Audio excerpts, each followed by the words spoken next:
এক সেন্সে তিশা কোনো খারাপ কাজ করেনি, সে তো বিয়ে করেছে। আর বিয়ে যখন হয়েই গেছে, আমার মনে হয় মা বাবার এতটা গোড়ামি মানে এত রিজিট না হয়ে ওনাদের মেনে নেওয়াটা উচিত। চর মারা উচিত, কারণ একটা মেয়ে এত বড় নোংরা একটা কাজ করেছে যে বাবার বয়সে একটা লোককে বিয়ে করে। না, বাবার বয়সী লোককে বিয়ে করতে পারে, এটা আলাদা কথা। আসসালামু আলাইকুম, আমি আপনাদের কাছে দেখাবো খন্দকার মোস্তাক ও তিশার শেষ পরিণতি, যা আপনারা দেখলে অবাক হয়ে যাবেন। তো আজকের এই ভিডিওগুলো অত্যন্ত গুরুত্বপূর্ণ। আমি আশা করবো যে আপনারা না টেনে সম্পূর্ণ ভিডিওটি দেখবেন, আর এই সম্পূর্ণ ভিডিওটি দেখলেই বিস্তারিত জানতে পারবেন। আর এই ভিডিওটি দেখানোর আগে আপনাদের কাছে ছোট্ট একটি রিকোয়েস্ট, আপনারা যদি চ্যানেলে নতুন হয়ে থাকেন তাহলে নিত্য আপডেট নিউজ সবার আগে পেতে আমার এই চ্যানেলটি সাবস্ক্রাইব করে আমার সাথেই থাকুন। আর এখন চলুন প্রথম আমরা দেখে আসি আমার খন্দকার মোস্তাক সাহেব এবং ওনার ওয়াইফ সিনতে ইসলাম। কেন আপনি কি ফেসবুকে নাই? তাহলে তো আপনার এই বর্তমানে তো এরা বড় বড় যারা গণমাধ্যম সবাই তো এদের কাছে গিয়ে হুমড়ি খেয়ে পড়তেছে তাদের সাক্ষাৎকার নেওয়ার জন্য, এবং বলতেছে এবং বলতেছে এরা নাকি প্রেমিক জুটি বলে প্রেম কাহিনী ঘটিয়ে ফেলছে। একজন 60 বছরের বয়স্ক লোক আর 18 বছর ঊর্ধ্বের একটি মেয়েকে বিয়ে করে নাকি বিরাট প্রেম কাহিনী ঘটিয়েছে। সেটা যদি হয় তাহলে পত্রিকা ওনারা কি এটা জীবনে শুনে না? এরকম ঘটনা আগে ঘটেনি। পত্রিকার এত নামি দামি পত্রিকার কি আর অন্য কোনো কাজ নাই? এটা কে? এরা এমন কি বিখ্যাত লোক যে তাদের এই প্রেম কাহিনী জানার জন্য মানুষ উদ্গ্রীব হয়ে আছে? এটা ওদের প্রচার করতে হবে। মিলিয়নিয়ার ভিউ এর জন্য তাহলে এই পত্রিকাওয়ালারা বা এই সাংবাদিক আলারা যদি কোনোদিনও ওই অন্যান্য ভিউয়ার্সদের নিয়ে কথা বলে, কোনো বাজে মন্তব্য করে, তাহলে এদেরকে তো চর মারা উচিত। কারণ একটা মেয়ে এত বড় নোংরা একটা কাজ করেছে যে বাবার বয়সে একটা লোককে বিয়ে করে। না, বাবার বয়সী লোককে বিয়ে করতে পারে, এটা আলাদা কথা। কিন্তু ঝামেলাটা কোথায় হচ্ছে জানেন? আমার কথা হচ্ছে সে করুক, একটা কেন 5টা বিয়ে করতে পারে, তাহলে সেটা এই পত্রিকা আসতে হবে কেন? পত্রিকায় ওকে এইরকম ভাবে এই অশ্লীল কাছ থেকে প্রচারণা দেওয়ার কারণ কি? আরো 10টা মেয়েকে উদ্বুদ্ধ করা যে তোমরা ঠিক এটা খুব ভালো কাজ করো, ইন্সপায়ার করা। কেন? কি কারণে? কি ভালো জিনিসটা এটার মধ্যে আছে যে তুমি প্রচারণায় আসতেছো? প্রচারণা মানে সেটাই করতে হবে, এটার মধ্যে টাকা আছে, একটা শিক্ষণীয় কিছু আছে, একটা টার্গেট আছে যে এই জিনিসটা করলে সমাজ উন্নত হবে বা ভালো হবে। যে জিনিসটা সমাজের অবক্ষয় বা যে জিনিসটা এত ও করতেই পারে, ওর একটা মেয়ে ব্যক্তিগত জীবন, সে 10টা বিয়ে করে, আমাদের কিছু যায় আসে না। কথা হচ্ছে যে এরা বিয়ে করেছে, ঠিক আছে, এই যে বয়স্ক লোকজন যে ছোট ছোট মেয়েদের সাথে প্রেম করছে বা সময় কাটাচ্ছে, এগুলো তো অনেক আগে থেকে অনেক বছর ধরে আমরা জানছি, কিন্তু এটা কিন্তু মানে প্রচার করার কোনো ঘটনা না। এটা হচ্ছে মানুষকে ইন্সপায়ার, কেউ কারো অর্থনৈতিক জায়গা থেকে, সিকিউরিটির জায়গা থেকে হয়তো একটা বয়স্ক লোকের সাথে প্রেম করতে পারে বা চলতে পারে, বা মানসিক বিকল্পতা থেকেও হতে পারে, যে কোনো ভাবে। কিন্তু সাইকোলজিক্যালি এফেক্টেড মেয়েটা, সেটার জন্য হতে পারে, বা মেয়েটা মানসিক ভাবে অসুস্থ, সেটার জন্য হতে পারে। তার ফ্যামিলিতে এতই ক্রাইসিস যে সে আদরটা সে ফ্যামিলি থেকে আশা করেছিল, সেটা সে ফ্যামিলি থেকে না পেয়ে অন্য কোনো বাবার বয়স, মানে সে বাবার আদরটাও পেতে চায়, হাজবেন্ডের আদরটাও পেতে চায়, সেটা সে পাক, আমার আপত্তি নাই, কিন্তু সেটা গণমাধ্যমে এভাবে আসতে হবে কেন?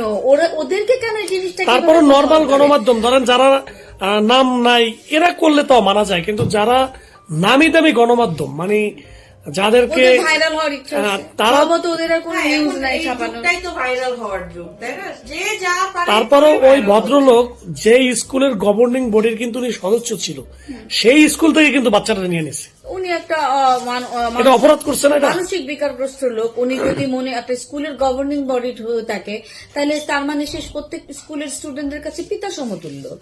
তাহলে তাকে সেই পিতৃত্ব বোধটা রেখা রাখা উচিত। তাহলে সেটা কি কখনো প্রেম কাহিনী হয়? এটা তো একটা অসামঞ্জস্য একটা ঘটনা।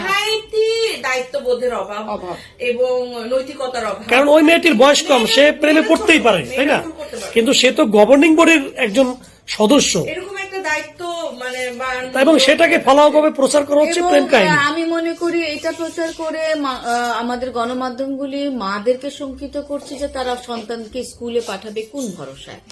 এইটা একটা বাজে দিক। এই জিনিসটা না করে বরঞ্চ এমন কিছু প্রচার করা উচিত যাতে মানুষ আরো স্কুল কলেজে বাচ্চা ছেলে মেয়েকে পাঠায়। এটা গণমাধ্যমের ভূমিকা হওয়া উচিত ছিল। ওই যে আমাদের একটা ইয়ালো জার্নালিজমের অভ্যাস হয়ে গেছে, ওনারা ভালোটা না করে খারাপ জিনিস প্রচার করতে বেশি ভালোবাসতেছেন। সম্ভবত ওদের ইকোনমিক্যাল কন্ডিশন খুবই খারাপ, আর অথবা ওনাদের কাছে কোনো নিউজ নেই, অথবা ওনাদের পত্রিকা বই কেউ পড়েন না। এবং বইমেলা এবার মানে সব পত্র পত্রিকা দেখি যে তাদেরকেই বেশি প্রচারে নিয়ে আসতেছে। আমার সামনে পড়লে তো ধরে চড় মারবো। বইমেলাতে তো এবার এত রাইটার, নতুন রাইটার আসছে যে একটা কেউ মানে নেক্সট চিন্তা করছে আমি একটা বই, মানে বই লেখাটা একটা ট্রেন্ড হয়ে গেছে নাকি, এটাও ভাইরাল কেউ হইলে তাকে নিয়ে যদি বই লেখা, এবং তাদের বই সবচেয়ে বেশি বিক্রি হচ্ছে বর্তমানে। আচ্ছা, বিক্রিও হচ্ছে। মানসিকতায় মানে বাদ ছিল বইমেলাটা এবার যেভাবে প্রচারে তার আসতেছে। বইটা কেনার দরকারটাই বা কি? তাদের গল্প তো তারা নিজেরাই ক্যামেরার মধ্যে বলতেছে যে আমাদের ভালোবাসার স্টোরি এটা, তাহলে তাদের বই পড়ে এটা স্টোরি জানার তো কোনো মানে হয় না। আরো বেশি শিখানোর জন্য যে কেমন করে প্রেম করবা বাবার বয়সী লোকের সাথে, ওইটাই মনে লিখতেছে মনে হয়। হ্যাঁ, কেমন করে তুমি আর মেয়েটা কত বড় মানসিক বিকারগ্রস্ত যে মেয়েটা তার নিজের বাবা মা সম্পর্কে এত ছোট করে কথা বলছে। ওকে তো হসপিটালাইজ করা উচিত, ওকে অবশ্যই সাইকিয়াট্রিস্ট দেখানো উচিত এবং সাইকোলজিক্যালি ট্রিটমেন্ট করা উচিত সাইকোলজি দিয়ে। ও তো এটা পাগল না হলে নিজের পরিবারকে নিয়ে কেউ এরকম গণমাধ্যমে বাজে কথা বলে নাকি? তুই বিয়ে করছিস ভালো কথা, তুই তোর কোন বাপ মা পছন্দ করবে যার মেয়ে তার বাপের বয়সে একটা লোকের সাথে প্রেম করবে? ওর বাপ তোকে মারে নাই, মেরে ফেলে নাই। অনেক বাপ আছে এরকম মেয়েকে বিষ খায় মেরে ফেলার জন্য প্ল্যান করে থাকে। ওকে তো এরকম করা উচিত ছিল। আর সেটা যদি ওর বাপ টর্চার করে থাকে, ওর বাপ 100% রাইট। এই মেয়েকে তো টর্চার করবে যে মেয়ের মানসিক অবস্থা এরকম, বা এই মেয়েকে বাবা টর্চার করার পাশাপাশি ওর বাবার উচিত ছিল এই মেয়েটাকে একটা ডাক্তার দেখানো। ওর বাবা মারও ভুল আছে, ঠিক আছে, ওর বাবা মার শিক্ষাতে অনেক ভুল, অবশ্যই ভুল আছে। ওর বাবা মা মানে বাচ্চাটাকে ঠিক মতো শিক্ষা দিতে পারেনি বলেই বাচ্চাকে এক সেন্সে তিশা কোনো খারাপ কাজ করেনি, সে তো বিয়ে করেছে। আর বিয়ে যখন হয়ে গেছে আমার মনে হয় মা বাবার এতটা গোড়ামি মানে এত রিজিড না হয়ে ওনাদের মেনে নেওয়াটা উচিত। আর সেকেন্ড থিং হচ্ছে তিশার যদি ফ্যামিলি বন্ডিংটা ভালো থাকতো, সাপোজ আমার ছেলের সাথে আমার যে সম্পর্ক, আই থিঙ্ক আমার ছেলে আমাকে ওর যত পছন্দ হলে ফার্স্টে আমাকে বলবে। এটা যদি তিশার বাবা মার সাথে তিশার থাকতো তাহলে আজকে এরকম অবস্থা হতো না। আমার মনে হয় এই জায়গাটা খুবই দুঃখজনক তিশার বাবা মার জন্য। বাট তিশা যেটা করেছে ও তো নিজের জীবনটাকে ওইভাবেই দেখতে চাচ্ছে। আসলে এই বয়সে কি ম্যাচুরিটি ও একটু বেশি মনে হয় আমার, কারণ একটা মেয়ের ম্যাচুরিটি কিন্তু 18-র পরে পরিপূর্ণভাবে আসে না। জীবনটা অনেক কঠিন, আরও দূর যেতে হবে তিশাকে। হয়তো মুস্তাক ততদিন বেঁচে নাও থাকতে পারেন, তখনকার লাইফটা কিন্তু তিশার বাবা মা বোঝে। এ কারণেই হয়তো ওনাদের দুঃখটা জানাচ্ছেন। আর মুস্তাক সাহেব যদি অ্যাজ এ পার্সন তিশার প্রতি কমিটেড থাকেন, তিশার ভালোর দিকটা দেখেন, ওর লেখাপড়ার সুযোগটা করে দেয়, তাহলে আমার মনে হয় বিয়েটাকে মেনে নেওয়াটাই এখন সবচেয়ে বুদ্ধিমানের কাজ হয়। খন্দকার মোশতাক সাহেব এবং তিশা মেয়েটির ব্যক্তিগত জীবন এবং দাম্পত্য জীবন নিয়ে উভয়ের পারস্পরিক বক্তব্য আছে এবং পরবর্তীতে তিশার বাবা খন্দকার মোশতাক সাহেবের বিরুদ্ধে কিছু কথা বলেছেন, যার পরিপ্রেক্ষিতে তিশা আবার কিছু কথা বলেছেন। যেই কথাগুলো আসলে একটা সন্তান তার রাষ্ট্রের কাছে, জনগণের কাছে পিতাকে মিথ্যাবাদী, এটাই মানে আলটিমেটলি পরিচয় করিয়ে দিল বা বলল।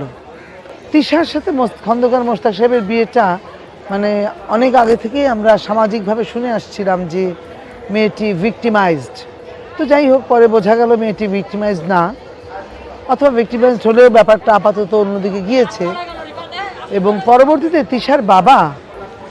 তিশার বাবাকেও আমি খুব যে অ্যাপ্রিসিয়েট করবো তা না বিষয়টা, কারণ যেহেতু তিশা একটা অ্যাডাল্ট মেয়ে এবং এখন সে বর্তমানে একজন অর্থবিত্তশালী, আপাত দৃষ্টিতে ক্ষমতাশালী মানুষের স্ত্রী, তো যেহেতু এরকম পাল্টা বক্তব্য আসছে এবং যেহেতু ওনার বয়প্রাপ্ত মেয়ে একটা সিদ্ধান্ত নিয়েছে এবং সিদ্ধান্তের প্রেক্ষিতে মেয়েটি প্রকাশ্যে এবং আইনগত বৈধভাবে তার স্বামীর সাথে চলাফেরা করছে, ঘোরাঘুরি করছে, এবং সেই মুহূর্তে আসলে তৃষার বাবাও খুব বুদ্ধিমান এবং সচেতন একজন নাগরিকের দায়িত্ব পালন করেননি।